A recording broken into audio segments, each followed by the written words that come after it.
plus souvent, on parle, et c'est quelque chose qui a été constaté depuis plus d'un siècle, hein, on parle de manifestation de conversion, c'est-à-dire que le patient, la patiente, il y a une majorité de femmes, il n'y a pas que des femmes, hein, il y a une majorité de femmes, la patiente a un gros problème qu'elle n'arrive pas à exprimer autrement que par des manifestations somatiques très particulières qui n'ont pas de base organique. Donc elle va par exemple se plaindre d'avoir des maux de tête, il n'y a pas une tumeur cérébrale derrière, mais dans ce qui me concerne, elle présentera des crises, des comportements bizarres, violents, inadaptés, pas violents vers les autres, mais violents, des mouvements, des chutes, etc.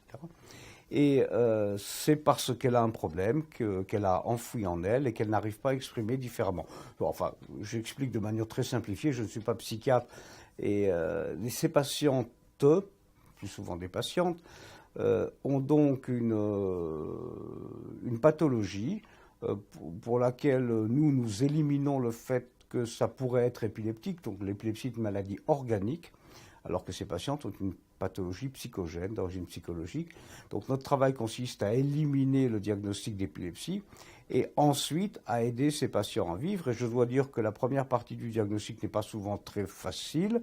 On finit par y arriver. En ce qui concerne la prise en charge, c'est parfois très difficile. Et c'est là que nous avons besoin d'une formation, d'un soutien, d'une compétence qui viendrait de personnes qui sont habituées à s'occuper de personnes qui ont subi des violences sexuelles.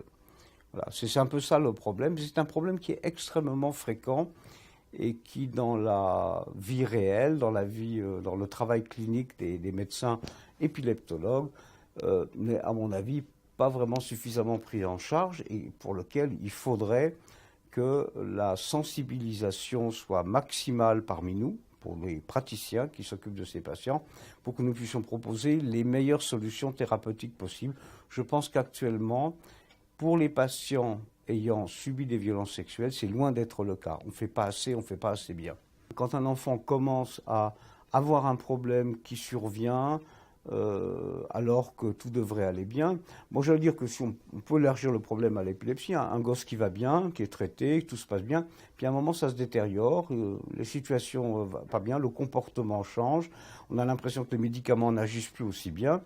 Il y a plusieurs hypothèses, mais je pense que parmi les hypothèses, il y a celle que l'enfant subit quelque chose dont il n'a pas parlé, quelque chose qui n'apparaît pas en surface. Alors, suivant le contexte, par exemple, c'est à l'école qu'on constate que le gosse ne va pas bien, il faut aller voir un peu dans le milieu familial ce qui se passe, ou bien c'est les parents qui constatent que ça ne va pas bien, il faut aller voir un petit peu ce qui se passe à l'école ou en parascolaire. Hein, les problèmes d'agression sexuelle arrivent dans tous les milieux, dans toutes les circonstances, et c'est là où on les constate, en fonction de l'endroit où on les constate, on oriente un petit peu les recherches et la prise en charge, bien entendu.